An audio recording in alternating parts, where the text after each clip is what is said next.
अध्याय 2 स्वतंत्रता। तारांकन स्वतंत्रता क्या है? सामान्यतः स्वतंत्रता को प्रतिबंधों तथा सीमाओं के अभाव के रूप में माना जाता है। इसे मानव के जो चाहे तो करे के अधिकार का पर्यायवाची समझा जाता है। हाब्स ने इसे अर्थात जो चाहो सो करो की स्थिति को स्वच्छंदता की स्थिति कहा है, जो प्राकृतिक अवस्था में उपलब्ध होती है। दूसरे शब्दों में स्वतंत्रता का अर्थ है मानव को उस कार्य को करने का अधिकार जो वह करने के योग्य है। व्यक्ति की आत्म अभिव्यक्ति की योग्यता का विस्तार करना तथा ऐसी परिस्थितियों का होना जिसमें लोग अपनी प्रतिभा का विकास कर सकें।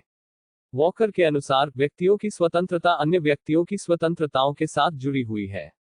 तारांकन स्वतंत्रता के आयाम। स्वतंत्रता के दो आयाम हैं, एक नकारात्मक व सकारात्मक। नकारात्मक स्वतंत्रता नकारात्मक भाव में इसका यह निहितार्थ है कि जहां तक संभव हो प्रतिबंधों का अभाव हो, क्योंकि प्रतिबंध व्यक्तिगत स्वतंत्रता में कटौती करते हैं। इसलिए इच्छानुसार कार्य करने की छूट हो और व्यक्ति के कार्यों पर किसी प्रकार का प्रतिबंध न हो। समर्थक है जॉन स्टुअर्ट मिल और F.A. हायक आदि। तारांकन सकारात्मक स्वतंत्रता। नियमों व कानूनों के अंतर्गत ऐसी व्यवस्था जिससे मनुष्य अपना विकास कर सके।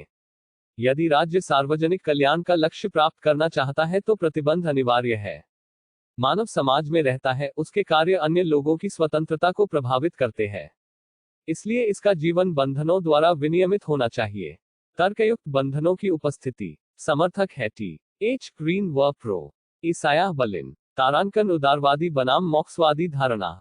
ऐतिहासिक रूप से उदारवाद ने मुक्त बाजार और राज्य की न्यूनतम का पक्ष लिया है। हालांकि अब वे कल्याणकारी राज्य की भूमिका को स्वीकार करते हैं और मानते हैं कि सामाजिक और आर्थिक असमानताओं को कम करने वाले उपायों की जरूरत है। सकारात्मक उदारवादी हॉल्स लॉक तथा लास्की समर्थन करते हैं कि कानून व्यक्तियों की स्वतंत्रता की रक्षा करता है। सार्वजनिक हित में व्यक्तियों को सर्वोत्तम विकास के अवसर उपलब्ध कराने के लिए उचित प्रतिबंधों का समर्थन। उदारवादी व्यक्तिगत स्वतंत्रता को समानता जैसे मूल्यों से अधिक वरीयता देते हैं। वे आमतौर पर राजनीतिक सत्ता का भी संदेह की नजर से देखते हैं। तारांकन अभिव्यक्ति की स्वतंत्रता। अभिव्यक्ति की स्वतंत्रता का मुद्दा हस्तक्षेप के लघुतम क्षेत्र से जुड़ा है। जॉन स्टुअर्ट मिल ने अपनी पुस्तक ऑन लिबर्टी में सबल तर्क रखते हुए अभिव्यक्ति की स्वतंत्रता उन्हें भी होनी चाहिए जिनके विचार आज की स्थितियों में गलत और भ्रामक लग रहे हो। तारांकन स्वतंत्रता की रक्षा के उपाय।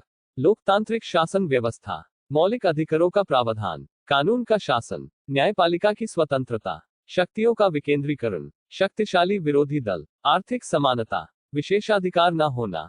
जागरूक जनमत। प्रश्नावली। एक अंकीय प्रश्न। प्रश्न 1, स्वतंत्रता के लिए प्रतिबंधों की आवश्यकता क्यों है? उत्तर, अगर स्वतंत्रता पर प्रतिबंध न होंगे तो समाज अव्यवस्था की गर्त में पहुंच जाएगा। लोगों के बीच टकराव की स्थिति उत्पन्न हो सकती है। प्रश्न 2, प्रतिबंधों के स्रोत क्या हैं? उत्तर, कानून द्वारा, बल के आधार पर। प्रश्न 3, नकारात्मक स्वतंत्रता से आप क्या समझते हैं? उत्तर, एक ऐसा क्षेत्र जिसमें व्यक्ति अबाधित रूप से व्यवहार कर सके। प्रश्न 4, एक व्यक्ति के लिए स्वतंत्रता क्यों आवश्यक है? उत्तर, आत्म अभिव्यक्ति की योग्यता का विस्तार करना तथा प्रतिभा का विकास करना।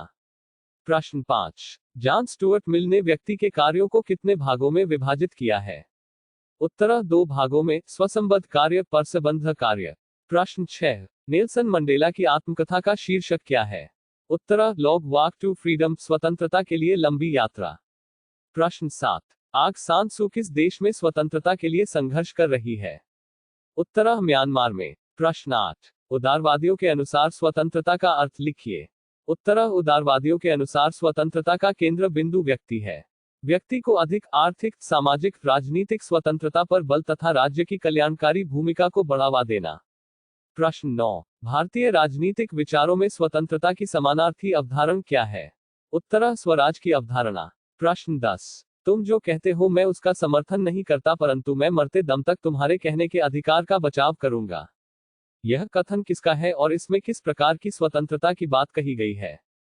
उत्तर, यह कथन वाल्तेयर का है और इसमें अभिव्यक्ति की स्वतंत्रता की बात कही गई है। प्रश्न 11, स्वतंत्रता संबंधी नेताजी सुभाष चंद्र जी के विचार क्या हैं? उत्तर, ऐसी सर्वांगीण स्वतंत्रता से है जो व्यक्ति और समाज की हो, अमीर और गरीब की हो, स्त्रियों और पुरुषों की हो तथा सभी लोगों और सभी वर्गों की हो। प्रश्न 12, स्वराज शब्द से क्या अभिप्राय है? उत्तर, स्वराज का अर्थ स्व का शासन भी हो सकता है और स्व के ऊपर शासन भी हो सकता है। स्वराज केवल स्वतंत्रता नहीं है बल्कि ऐसी संस्थाओं से मुक्ति भी है जो मनुष्य को उसकी मनुष्यता से वंचित करती है। प्रश्न 13, स्वतंत्रता की एक विशेषता का वर्णन कीजिए। उत्तर, उचित बंधनों का होना। प्रश्न 14, लोकमान्य तिलक ने स्वराज्य के बारे में क्या कहा था? उत्तर, स्वराज मेरा जन्मसिद्ध अधिकार है और मैं इसे लेकर रहूंगा। प्रश्न 15, सलमान रुश्दी की कौन सी पुस्तक पर प्रतिबंध लगाया गया था? उत्तर, द सैटानिक वर्सेस। 6 अंकीय प्रश्न। प्रश्न 1, अभिव्यक्ति की स्वतंत्रता का क्या अर्थ है? आपकी राय में इस स्वतंत्रता पर समुचित प्रतिबंध क्या होंगे? उदाहरण सहित बताइए। उत्तर, अभिव्यक्ति की स्वतंत्रता अपने विचारों को प्रकट करने की आजादी ही अभिव्यक्ति की स्वतंत्रता है। व्यक्ति अपने विचारों को कहकर, लिखकर या किसी माध्यम से प्रकट कर सकते हैं। भारतीय संविधान के अनुच्छेद 19 द्वारा नागरिकों को भाषण व अभिव्यक्ति की स्वतंत्रता, इस स्वतंत्रता पर समुचित प्रतिबंध है। कोई भी स्वतंत्रता बंधनों के अभाव में नहीं रह सकती। प्रतिबंधों के कारण ही लोगों की स्वतंत्रता कायम रह सकती है। यदि कोई व्यक्ति अपने विचारों को व्यक्त करता है परंतु वह किसी व्यक्ति का अपमान नहीं कर सकता या किसी को अपशब्द नहीं कर सकता। व्यक्ति अपनी इच्छानुसार स्वतंत्रता पूर्वक कार्य तो कर सकता है परंतु वह अपनी मनमानी नहीं कर सकता। परंतु राज्य को यह शक्ति दी गई है कि वह देश की अखंडता, सुरक्षा, शांति, नैतिकता आदि को ध्यान में रखते हुए इन अधिकारों पर प्रतिबंध लगा सकता है।